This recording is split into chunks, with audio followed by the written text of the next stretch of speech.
example, a beautiful example to follow.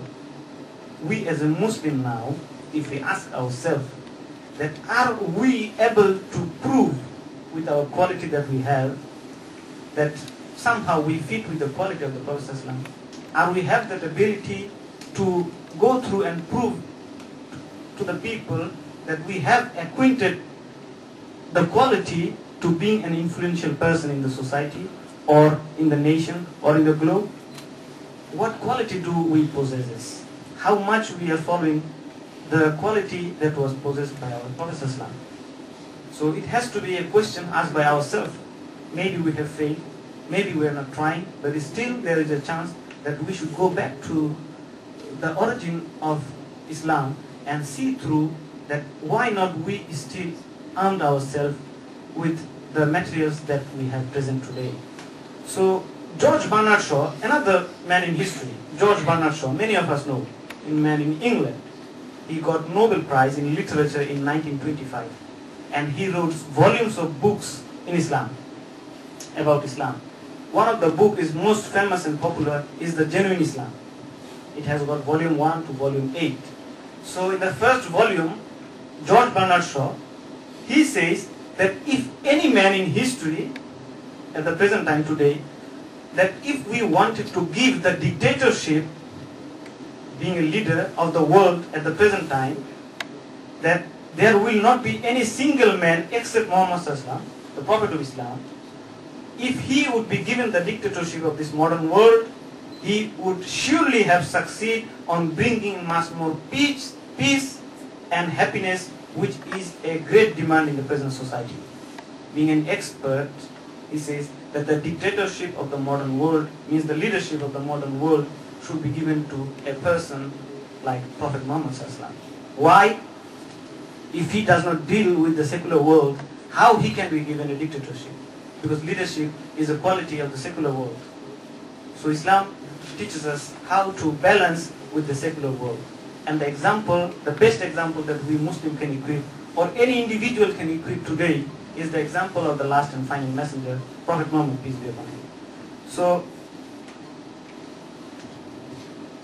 if we wanted to follow someone, or some ideology, or some philosophy, why not we follow the best?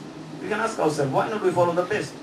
Because being an expert, they say that if someone wants us to follow someone, you should follow this greatest man in history.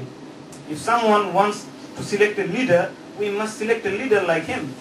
That is our Prophet ﷺ, the last and final messenger. So we now have to ask ourselves, do we know how the Prophet ﷺ have really lived his life? How he acquainted with all these qualities? He was a father, he was a leader of the society, he was a leader of the society, he was an imam, he was a khalifa, he was the state governor, he was the high judge, and he was the king, he was the trader, he do business, he have all this quality. So we as a Muslims now try to see through that maybe somehow we are missing something. We may be good in business, maybe we are losing our family, our responsibility towards family. Maybe we are good in family, maybe we are something missing in the community, because we are a responsible ummah. Allah says so, that kuntum khayra ummatin ukhrijat lin-nas. In Surah Imran chapter 3 verse 110, that you are the people who are the best of people that was evolved for mankind. I, being a Bangladeshi, I am not a best or a khayra ummah because of my nationalities, but because I have been sent to this earth because of the welfare of mankind.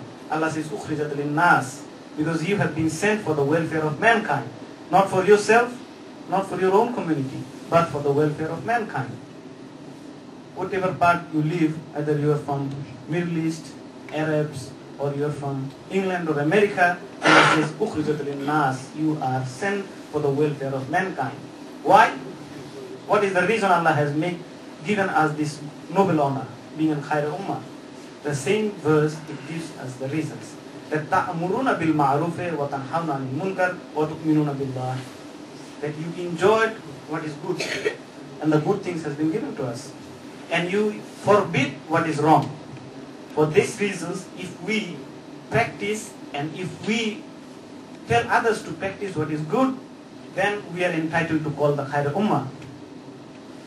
And if we forbid others and forbid ourselves what is munkar, that is forbidden, we are entitled to be called as the Khair Ummah. Otherwise, there is no honor without any responsibility. So the verse ending that La kana khairul lahum minhumul mu'minun. I missed the verse that Walau amana ahlal kitab. That from these people, the book